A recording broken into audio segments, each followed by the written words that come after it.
Atos 4.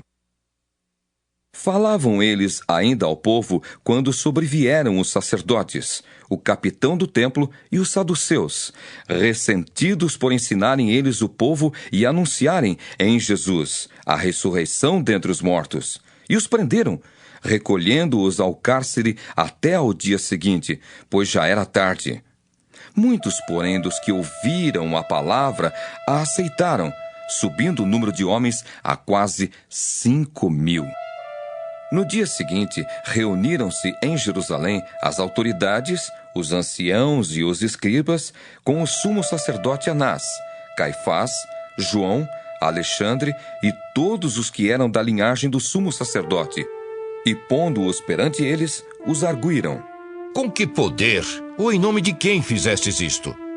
Então Pedro, cheio do Espírito Santo, lhes disse: Autoridades do povo e anciãos, visto que hoje somos interrogados a propósito do benefício feito a um homem enfermo e do modo por que foi curado, tomai conhecimento, vós todos e todo o povo de Israel, de que em nome de Jesus Cristo, Nazareno, a quem vós crucificastes e a quem Deus ressuscitou dentre os mortos, sim, em seu nome, é que este está curado perante vós.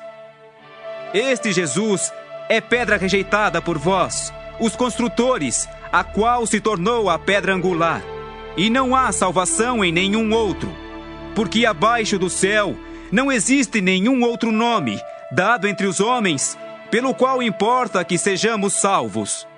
Ao verem a intrepidez de Pedro e João, sabendo que eram homens iletrados e incultos, admiraram-se e reconheceram que haviam eles estado com Jesus. Vendo com eles o homem que fora curado, nada tinham que dizer em contrário.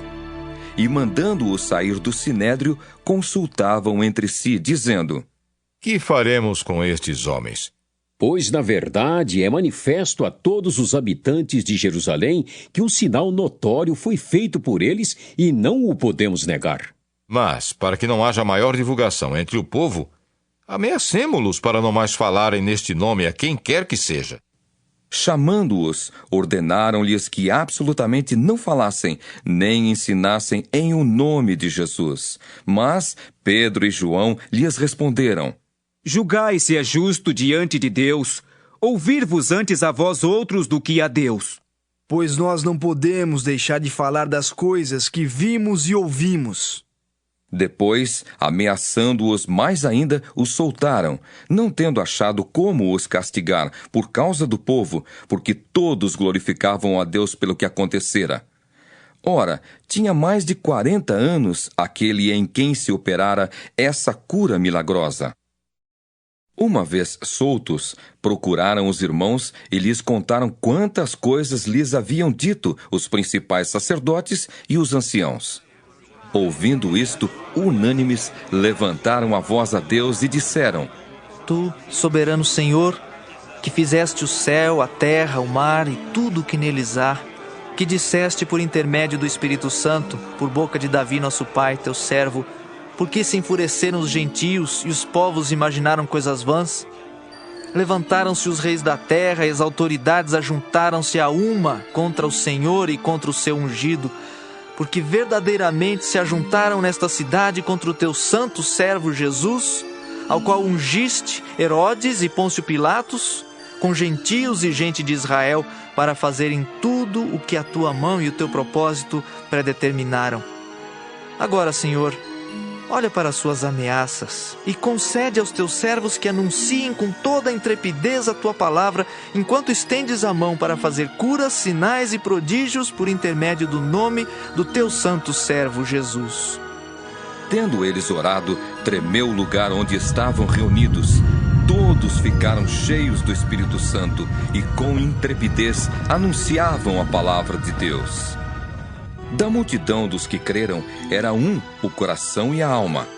Ninguém considerava exclusivamente sua nenhuma das coisas que possuía. Tudo, porém, lhes era comum. Com grande poder, os apóstolos davam testemunho da ressurreição do Senhor Jesus, e em todos eles havia abundante graça. Pois nenhum necessitado havia entre eles, porquanto os que possuíam terras ou casas, vendendo-as, traziam os valores correspondentes e depositavam aos pés dos apóstolos. Então se distribuía a qualquer um à medida que alguém tinha necessidade. José, a quem os apóstolos deram o sobrenome de Barnabé, que quer dizer filho de exortação, levita, natural de Chipre, como tivesse um campo, vendendo-o, trouxe o preço e o depositou aos pés dos apóstolos.